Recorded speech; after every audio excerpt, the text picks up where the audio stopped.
ঈদের দিন যতই ঘনিয়ে আসছে ততই বাড়ছে কামার শিল্পীদের ব্যস্ততা।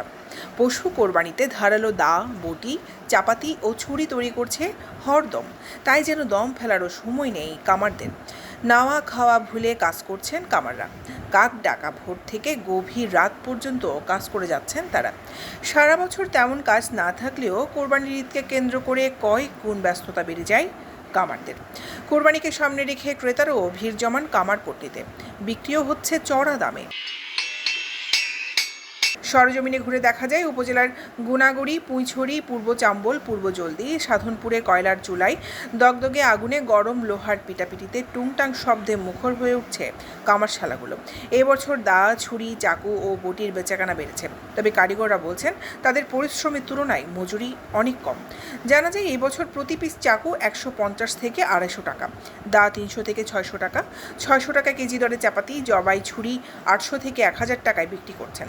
এছাড়াও পুরানো সব যন্ত্রপাতি শান্তিতে গুনতে হচ্ছে 100 থেকে 200 টাকা পর্যন্ত। সারা বছর তেমন কাজ না থাকায় অনেকে বাধ্য হয়ে পৈতৃক এই পেশা পরিবর্তন করেছেন বলেও জানা গেছে। কামাররা বলেন কোরবানি ঈদে তারা প্রতি বছর দা, ছুরি, চাপাতি সহ বিভিন্ন উপকরণ তৈরি করেন। বর্তমানে লোহা ও কয়লার দাম অনেক বেড়েছে। সেই তুলনায় কামার শিল্পের উৎপাদিত পণ্যের দাম বাড়েনি। তাদের আশা সরকারি পৃষ্ঠপোষকতা পেলে এই শিল্প আবারও ঘুরে দাঁড়াতে পারবে।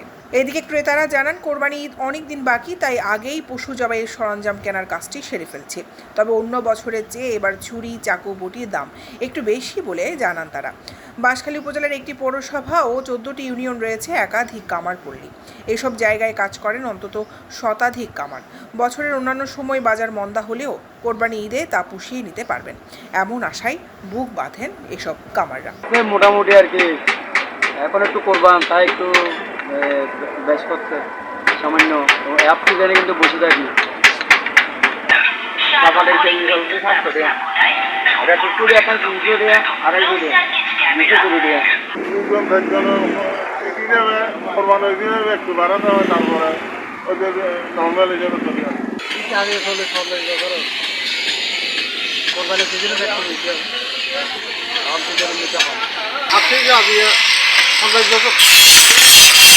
বছর করে আমি হাতি আমার একটা সিজনে আমার পোষাইটা একটু 20-50 টাকা একটু বেশি হয়েছে যে এখন এক কোরবান উপলক্ষে তো লইতে হবে।